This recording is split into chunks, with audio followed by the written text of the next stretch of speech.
యెషయా గ్రంథము 64వ అధ్యాయము. గగనము చీల్చుకొని నీవు దిగివచ్చెదవుగాక, నీ సన్నిధిని పర్వతములు తత్తరిల్లునుగాక. నీ శత్రువులకు నీ నామమును తెలియజేయుటకై అగ్ని గచ్చపొదలను కాల్చు రీతిగాను, అగ్ని నీళ్లను పొంగజేయు రీతిగాను నీవు దిగి వచ్చెదవుగాక. జరుగునని మేమనుకొనని భయంకరమైన క్రియలు నీవు చేయగా, అన్యజనులు నీ సన్నిధిని కలవరపడుదురుగాక. నీవు దిగి వచ్చెదవుగాక, నీ సన్నిధిని పర్వతములు తత్తరిల్లునుగాక. తన కొరకు కనిపెట్టువాని విషయమై నీవు తప్ప తన కార్యము సఫలము చేయు మరి ఏ దేవునిని ఎవడూ నే కాలమున చూచియుండలేదు. అట్టి దేవుడు కలడన్న సమాచారము మనుష్యులకు వినబడలేదు. అట్టి సంగతి వారికి తెలిసియుండలేదు. నీ మార్గములను బట్టి నిన్ను జ్ఞాపకము చేసుకొనుచు సంతోషముగా నీతిననుసరించు వారిని నీవు దర్శించుచున్నావు. చిత్తగించుము, నీవు కోపపడితివి, మేము పాపులమైతిమి. బహుకాలము నుండి పాపములలో పడియున్నాము, రక్షణ మాకు కలుగునా? మేమందరము అపవిత్రుల వంటి వారమైతిమి. మా నీతి క్రియలన్నీయు మురికిగుడ్డవలే నాయను. మేమందరము ఆకువలే వాడిపోతిమి. గాలి వాన కొట్టుకొని పోవునట్లుగా మా దోషములు మమ్మును కొట్టుకొని పోయెను.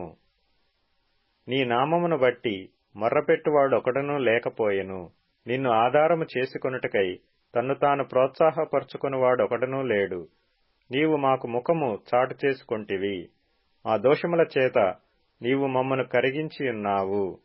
యెహోవా, నీవే మాకు తండ్రివి, మేము జిగటమన్ను, నీవు మాకు కుమ్మరివాడవు. మేమందరము నీ చేతి పనియైయున్నాము. యెహోవా, అత్యధికముగా కోపపడకుము. మేము చేసిన దోషమును నిత్యము జ్ఞాపకము చేసుకొనకుము. చిత్తగించుము, చూడుము, దయచేయుము. మేమందరము నీ ప్రజలమే గదా. నీ పరిశుద్ధ పట్టణములు బీటి భూములాయెను. సీయోను బీడాయెను, యెరూషలేము పాడాయెను. మా పితరులు నిన్ను కీర్తించుచుండిన మా పరిశుద్ధ మందిరము, మా శృంగారమైన మందిరము అగ్నిపాలాయెను. మాకు మనోహరములైనవన్నీయు నాశనమైపోయెను. యెహోవా, వీటిని చూచి ఊరకుందువా? మౌనముగా నుందువా? అత్యధికముగా మమ్మను శ్రమ పెట్టుదువా? యెషయా గ్రంథము 65వ అధ్యాయము. నా యొద్ద విచారణ చేయు వారిని నా దర్శనమునకు రానిచ్చితిని. నన్ను వెదకని వారికి నేను దొరికితిని. నేనున్నాను, ఇదిగో నేనున్నాను అని నా పేరు పెట్టబడని జనముతో చెప్పుచున్నాను. తమ ఆలోచనలననుసరించి చెడు మార్గమున నడుచుకొనుచు లోబడనొల్లని ప్రజల వైపు దినమంతయు నా చేతులు చాపుచున్నాను. వారు తోటలలో బల్యర్పణమును అర్పించుచు ఇటికల మీద ధూపము వేయుదురు. నా భయము లేక నాకు నిత్యము కోపము కలుగజేయుచున్నారు. వారు సమాధులలో కూర్చుండుచు రహస్య స్థలములలో ప్రవేశించుచు పంది మాంసము తినుచుందురు. అసహ్య పాకములు వారి పాత్రలలో ఉన్నవి. వారు మా దాపునకు రావద్దు, ఎడముగా ఉండుము, నీకంటే మేము పరిశుద్ధులమని చెప్పుదురు. వీరు నా నాసికారంధ్రములకు పొగవలెను, దినమంతయు మండుచుండు అగ్నివలెను ఉన్నారు. యెహోవా ఇలాగు సెలవిచ్చుచున్నాడు, నా ఎదుట గ్రంథములో అది వ్రాయబడి ఉన్నది. ప్రతీకారము చేయక నేను మౌనముగా నుండను. నిశ్చయముగా వారనుభవించినట్లు నేను వారికి ప్రతీకారము చేసెదను. నిశ్చయముగా మీ దోషములను బట్టియు మీ పితరుల దోషములను బట్టియు, అనగా పర్వతముల మీద ఈ జనులు ధూపము వేసిన దానిని బట్టియు, కొండల మీద నన్ను దూషించిన దానిని బట్టియు, మొట్టమొదట వారి ఒడిలోనే వారికి ప్రతీకారము కొలిచిపోయేదును. యెహోవా ఇలాగు సెలవిచ్చుచున్నాడు, ద్రాక్ష గెలలో క్రొత్త రసము కనబడినప్పుడు జనులు అది దీవెనకరమైనది గాని కొట్టివేయకుము అని చెప్పుదురు గదా. నా సేవకులనందరినీ నేను నశింపజేయకుండునట్లు వారిని బట్టి నేనాలాగే చేసెదను. యాకోబు నుండి సంతానమును, యూదా నుండి నా పర్వతములను స్వాధీనపరచుకుని వారిని పుట్టించెదను. నేను ఏర్పరచుకొనిన వారు దాని స్వతంత్రించుకొందురు. నా సేవకులు అక్కడ నివసించెదరు. నన్ను గూర్చి విచారణ చేసిన నా ప్రజల నిమిత్తము షారోను గొర్రెల మేత భూమి యగును. ఆకోరు లోయ పశువులు పరుండు స్థలముగా ఉండును. యెహోవాను విసర్జించి నా పరిశుద్ధ పర్వతమును మరచి గాదునకు బల్లను సిద్ధపరచువారులారా, అదృష్టదేవికి పానీయార్పణము నర్పించువారలారా, నేను పిలువగా మీరు ఉత్తరమియ్యలేదు. నేను మాటలాడగా మీరు ఆలకింపక నా దృష్టికి చెడ్డదైన దాని చేసితిరి, నాకిష్టము కాని దాని కోరితిరి.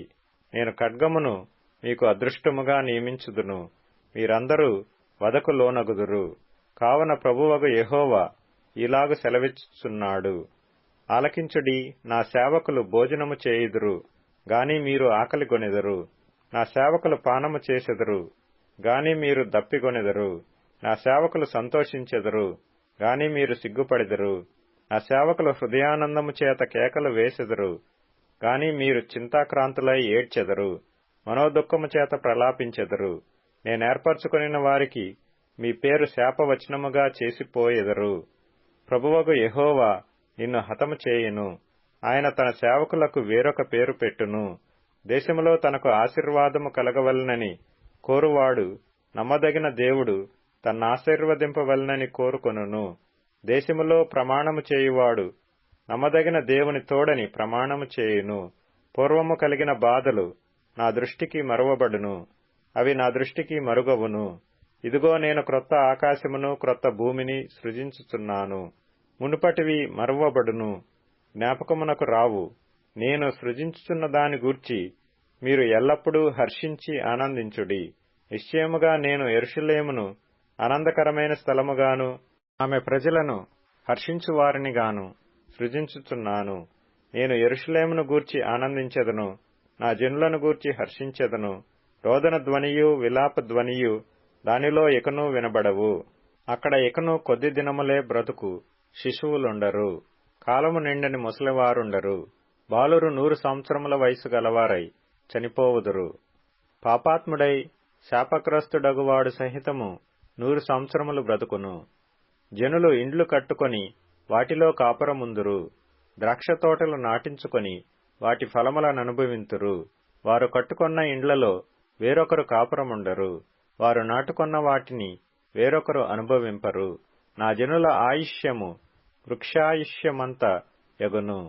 నేను ఏర్పరచుకొనిన వారు తాము చేసుకొనిన దాని ఫలమును పూర్తిగా అనుభవింతురు. వారు వృధాగా ప్రయాసపడరు. ఆకస్మికముగా కలుగు అపాయము నొందుటకై పిల్లలను కనరు. వారు యెహోవా చేత ఆశీర్వదింపబడిన వారగుదురు. వారి సంతానపు వారు వారి యొద్దనే యుందురు. వారికీలాగు జరుగును, వారు వేడుకొనక మునుపు నేను ఉత్తరమిచ్చెదను. వారు మనవి చేయుచుండగా నేను ఆలకించెదను. తోడేళ్లును గొర్రెపిల్లలను కలిసి మేయును. సింహము ఎద్దువలే గడ్డి తినును, సర్పమునకు మన్ను ఆహారమగును. నా పరిశుద్ధ పర్వతములో అవి హాని అయినను నాశనమైనను చేయకుండును అని యెహోవా సెలవిచ్చుచున్నాడు. యెషయా గ్రంథము 66వ అధ్యాయము. యెహోవా ఇలాగు ఆజ్ఞ ఇచ్చుచున్నాడు, ఆకాశము నా సింహాసనము, భూమి నా పాదపీఠము. మీరు నా నిమిత్తము కట్టనుద్దేశించు ఇల్లు ఏపాటిది? నాకు విశ్రమ స్థానముగా మీరు కట్టనుద్దేశించున్నది ఏపాటిది? అవన్నీయు నా హస్తకృత్యములు, అవి నా వలన కలిగినవని యెహోవా సెలవిచ్చుచున్నాడు. ఎవడు దీనుడై నలిగిన హృదయము గలవాడై నా మాట విని వణుకుచుండునో వానినే నేను దృష్టించుచున్నాను. ఎద్దును వధించువాడు నరుని చంపువాని వంటి వాడే. గొర్రెపిల్లను బలిగా అర్పించువాడు కుక్క మెడను విరుచువాని వంటి వాడే. నైవేద్యము చేయువాడు పంది రక్తము అర్పించువాని వంటి వాడే. ధూపము చేయువాడు బొమ్మను స్తుతించువాని వంటి వాడే. వారు తమకిష్టమైనట్లుగా త్రోవలను ఏర్పరచుకొనిరి. వారి అసహ్యమైన పనులు తమకే ఇష్టముగా ఉన్నవి. నేను పిలిచినప్పుడు ఉత్తరమిచ్చువాడొకడునూ లేకపోయెను. నేను మాటలాడినప్పుడు వినువాడొకడునూ లేకపోయెను. నా దృష్టికి చెడ్డదైన దాని చేసిరి, నాకిష్టము కాని దాని కోరుకొనిరి. కావున నేనును వారిని మోసములో ముంచుదును. వారు భయపడు వాటిని వారి మీదికి రప్పించెదను. యెహోవా వాక్యమునకు భయపడువారులారా, ఆయన మాట వినుడి. మిమ్మును ద్వేషించుచు నా నామమును బట్టి మిమ్మును త్రోసివేయు మీ స్వజనులు మీ సంతోషము మాకు కనబడునట్లు యెహోవా మహిమనొందునుగాక అని చెప్పుదురు. వారే సిగ్గునొందుదురు. ఆలకించుడి, పట్టణములో అల్లరి ధ్వని పుట్టుచున్నది, దేవాలయము నుండి శబ్దము వినబడుచున్నది. తన శత్రువులకు ప్రతీకారము చేయుచుండు యెహోవా శబ్దము వినబడుచున్నది. ప్రసవ వేదన పడక మునుపు ఆమె పిల్లను కనినది, నొప్పులు తగలక మునుపు మగపిల్లను కనినది. అట్టి వార్త ఎవరు వినియుండిరి? అట్టి సంగతులు ఎవరు చూచిరి? ఒక జనమును కనుటకు ఒకనాటి ప్రసవ వేదన చాలునా? ఒక్క నిమిషములో ఒక జనము జన్మించునా? సియోనునకు ప్రసవ వేదన కలగగానే ఆమె బిడ్డలను కనెను. నేను ప్రసవ వేదన కలుగజేసి కనిపింపక మానెదనా అని యెహోవా అడుగుచున్నాడు. పుట్టించువాడనైన నేను గర్భమును మూసెదనా అని నీ దేవుడు అడుగుచున్నాడు. యెరూషలేమును ప్రేమించువారలారా, మీరందరూ ఆమెతో సంతోషించుడి, ఆనందించుడి. ఆమెను బట్టి దుఃఖించువారలారా, మీరందరూ ఆమెతో ఉత్సహించుడి. ఆదరణకరమైన ఆమె స్తన్యమును మీరు కుడిచి తృప్తి నొందెదరు. ఆమె మహిమాతిశయము అనుభవించుచు ఆనందించెదరు. యెహోవా ఇలాగు సెలవిచ్చుచున్నాడు. ఆలకించుడి, నది వలె సమాధానమును ఆమె యొద్దకు పారచేయుదును. మీరు జనముల ఐశ్వర్యము అనుభవించున్నట్లు ఒడ్డు మీద పొర్లి పారు జల ప్రవాహము వలె మీ యొద్దకు దానిని రాజేతును. మీరు చంకను ఎత్తికొనబడెదరు, మోకాళ్ల మీద ఆడింపబడెదరు. ఒకని తల్లి వానిని ఆదరించున్నట్లు నేను మిమ్మును ఆదరించెదను. యెరూషలేములోనే మీరు ఆదరింపబడెదరు. మీరు చూడగా మీ హృదయము ఉల్లసించును, మీ ఎముకలు లేత గడ్డి వలె బలియును. యెహోవా హస్తబలము ఆయన సేవకుల ఎడల కనబరచబడును. ఆయన తన శత్రువుల ఎడల కోపము చూపును. ఆలకించుడి, మహాకోపముతో ప్రతీకారము చేయుటకును అగ్నిజ్వాలలతో గద్దించుటకును యెహోవా అగ్ని రూపముగా వచ్చుచున్నాడు. ఆయన రథములు తుఫాను వలె త్వరపడుచున్నవి. అగ్ని చేతను తన ఖడ్గము చేతను శరీరులందరితో ఆయన వ్యాజ్యమాడును. యెహోవా చేత అనేకులు హతులవుదురు. తోటలోనికి వెళ్లవలెనని మధ్య నిలుచున్న యొకని చూచి తమ్మును ప్రతిష్ఠించుకొనుచు పవిత్రపరచుకొనుచున్న వారై పందిమాంసమును, హేయ వస్తువును, పందికొక్కులను తినువారును ఒకడునూ తప్పకుండా నశించెదరు. ఇదే యెహోవా వాక్కు. వారి క్రియలు, వారి తలంపులు నాకు తెలిసేయున్నవి. అప్పుడు సమస్త జనములను, ఆయా భాషలు మాట్లాడు వారిని సమకూర్చెదను. వారు వచ్చి నా మహిమను చూచెదరు. నేను వారి ఎదుట ఒక సూచక క్రియను జరిగించెదను.